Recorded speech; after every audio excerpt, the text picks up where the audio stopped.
परमेश्वर के नाम की महिमा हो। प्रभात मनन के सत्र 2670 में आप सभी का बड़े प्रेम के साथ स्वागत करता हूं। आइए आज के मनन के लिए हम पढ़ते हैं यहूदा अध्याय 1:16। ये तो असंतुष्ट कुटकुटाने वाले और अपनी अभिलाषाओं के अनुसार चलने वाले और अपने मुंह से घमंड की बातें बोलते हैं और वे लाभ के लिए मुंह देखी बड़ाई किया करते हैं। झूठे शिक्षकों की पहचान करने हेतु महत्वपूर्ण एक और संकेत यहूदा यह दे रहा। झूठे शिक्षकों की पहचान करने हेतु करके बोलने पर हमारे अंदर ये विचार आने की संभावना है कि इन संकेतों को रखते हुए ये जानने की कोशिश करनी है कि हम मिलने वाले हर अगले प्रचारकों को इन संकेतों को रखते हुए पहचानना है कि वे सब झूठे हैं या नहीं। पर मैं कहूंगा कि दूसरों को इन संकेतों को रखकर पहचानने के पूर्व हम जितने प्रचारक एवं अगुवे हैं, मैं अपने आप को भी जोड़कर बता रहा हूं, हम ये परखे कि हम तो प्रभु के नजरों में झूठे हैं या नहीं। दूसरों की ओर अंगुली दिखाना आसान है, परंतु अपनी बुराइयों को पहचान कर खुद को सुधारना बहुत ही कठिन बात है। वचन के शिक्षक के रूप में हमें विश्वासियों के सामने सही और गलत को समझाना हमारी मजबूरी है या दायित्व है। हमें वो काम करना ही है, चाहे ऐसा करना हम पसंद करें या नहीं करें। परंतु ऐसे करने के पूर्व अपने आप को सुधारते हुए विश्वासियों के सामने अच्छी गवाही पेश करना अगुओं के रूप में हमारी अनिवार्यता है। जैसे विश्वासियों की देह पाप से प्रदूषित है, ठीक वैसे ही पाप से प्रदूषित शरीरों में ही हम अगुवे भी रहते हैं। कहने का तात्पर्य यह है कि साधारण विश्वासियों में जैसे पाप करने की प्रेरणा होती है, वैसी प्रेरणा प्रभु की सेवा करने वालों में भी होती है। रोमी अध्याय 7 की 19 से 24 तक के भाग में प्रेरित पौलुस खुद ये बात स्वीकार करते हुए आप पढ़ सकते हैं। यदि ऐसी बात है तो इस विषय में सही सेवक और झूठे सेवक में अंदर क्या है? प्रेरित पौलुस के शब्दों पर ध्यान दीजिएगा। 1 कुरिन्थी 9:27। परंतु मैं अपनी देह को मारता कूटता और वश में लाता, ऐसा ना हो कि औरों को प्रचार करके मैं आप ही किसी रीति से निकम्मा ठहरूं। पौलुस यहाँ यह दावा नहीं करता है कि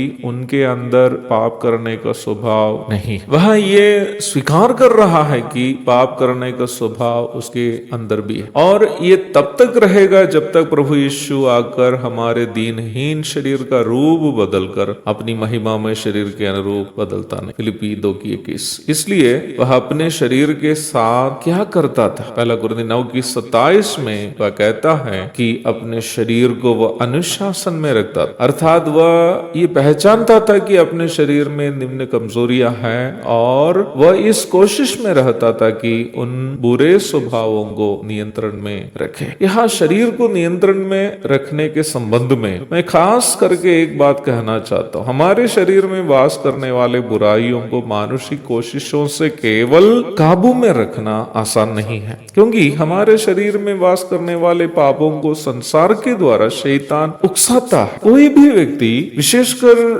पाप करने की इच्छा से पाप नहीं करता, बल्कि पाप अवसर तैयार करके हमें उसमें गिराता है। रोमी 7:11। दाऊद व्यभिचार करने के लिए सोचकर उस समय बैठ नहीं रहा था जब उन्होंने व्यभिचार में फंसा, परंतु संसार ने उसके आंखों के सामने बत्सीबा को उस परिस्थिति में दिखाया। शैतान ने दाऊद के अंदर वास करने वाला पाप को जब उकसाया, दाऊद ने अपने आप को काबू में रख नहीं पाया और वह पाप में फंस गया। सच्चाई यही है। यदि दाऊद जैसा महापुरुष भी पाप में गिर सकता है तो कोई भी प्रभु के दास पाप में गिर सकता है। मेरे शब्दों से कुछ लोगों को अब अभी रिलीफ फील हो रहा होगा, रिलीफ का एहसास करने के लिए थोड़ा सा और वेट कीजिएगा। नया नियम के हम प्रभु के दासों का नमूना यीशु मसीह और प्रेरित लोग हैं। उनमें से एक भी जो उद्धार पाए हुए थे अपनी शारीरिक अभिलाषों में फंसकर प्रभु को और कलीसिया को समाज के सामने मजाक का कारण नहीं बनाया। जो प्रेरित फंसा था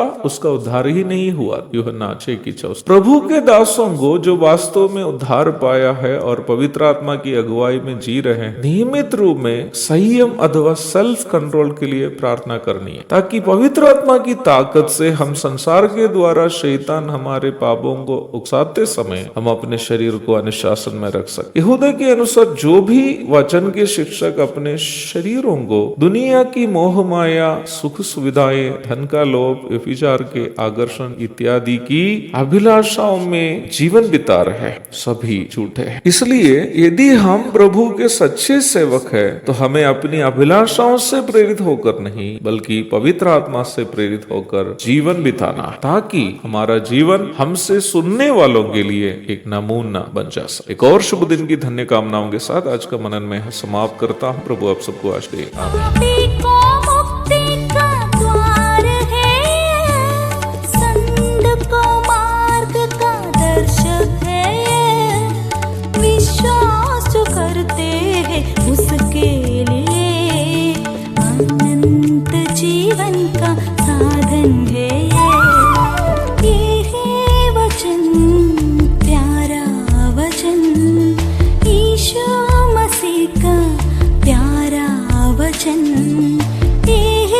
वचन